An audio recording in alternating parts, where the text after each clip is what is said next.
Elizabeth சகரியா பத்தி எத்தனை பேர் படிச்சிருக்கீங்க? படிச்சிருக்கீங்களா?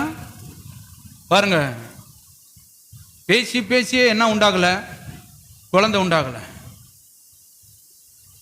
புருஷன் லொட லொட லொட லொடன்னு பேசுறான். என்ன எப்போ வயசாயிடுச்சு, எப்போ குழந்தை பிறந்து, ஊரெல்லாம் பிறந்துச்சு, என்ன அப்பான்னு கொடுத்து ஆள் இல்லையே, இனி எல்லாம் ஒரு மாதிரி இருக்கிறாங்க, ஒரு ஆம்பளையான்ற மாதிரி இப்படியே பேசிட்டு இருந்தான். இப்படி பேச குழந்தை நடக்குமா? ஆண்டவர் பார்த்தாரு. கவனிங்க, நல்லா பேசிட்டு இருந்தா சகரியா. வந்தாரு, சின்ன ஒரு சேஞ்சு தான் பண்ணாரு. இப்ப பேசுறாள் எப்படி காட்டுறான்? சைகை கட்ட ஆரம்பிச்சிட்டான். பொண்டாட்டிக்கு அதிர்ச்சி ஆயிடுச்சு. என்ன ஊமை ஆயிட்டான் திடீர்னு.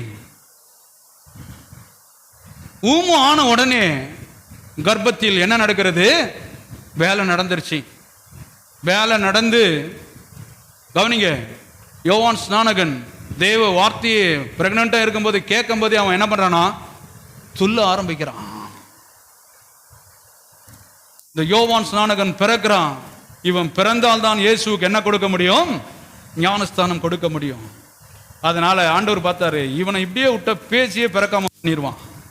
பிறக்கல் நான் தேவ திட்டம் நிறைவேறாது. அவர் கல்வாரிக்கு போக மாட்டார், ரத்தம் சிந்த மாட்டாரு, பாவத்தை மன்னிக்க முடியாது. பார்த்தாரு, வாய கட்டினாரு. ஷட்டப், மூடு வாய. மூடன உடனே வேலை நடக்கிறது. யோபு வாய மூடனா உடனே என்ன நடக்கிறது பார்ப்போம். யோபு வாய மூடன உடனே 42, யோபு 42:12, கர்த்தர் யோபின் முன்னிலைமையை பார்க்கிலும் அவன் பின்னிலைமையை ஆசீர்வதித்தார். 14,000 ஆடுகளும். கவனிங்க, முன்னாடி எத்தனாயிரம் ஆடு? எத்தனாயிரம் ஆடு? இப்ப எத்தனை ஆக்கிட்டாரு? 7 + 7 எத்தனை ஆயிடுச்சு? 14,000 ஆடுகளும். 7,000 ஆடுகள் கொடுத்ததுக்கே ஊர் தாங்க முடியல, உலகம் தாங்க முடியல. எல்லாம் சொன்னாங்க, இவனுக்கு தேவையா, இவனுக்கு தேவையா. நான் அதை யோசிப்பேன், இந்த ஆசீர்வாதத்துக்கே இப்படி பிசாசு வேதனைப்படுறேன்னா, ஆண்டவர் சொல்றாரு, இதை காட்டிலும் கோடி மடங்கு உனக்காக வைத்திருக்கிறேன். கரங்களை தட்டி தேவனை மயம்படுத்துவோம்.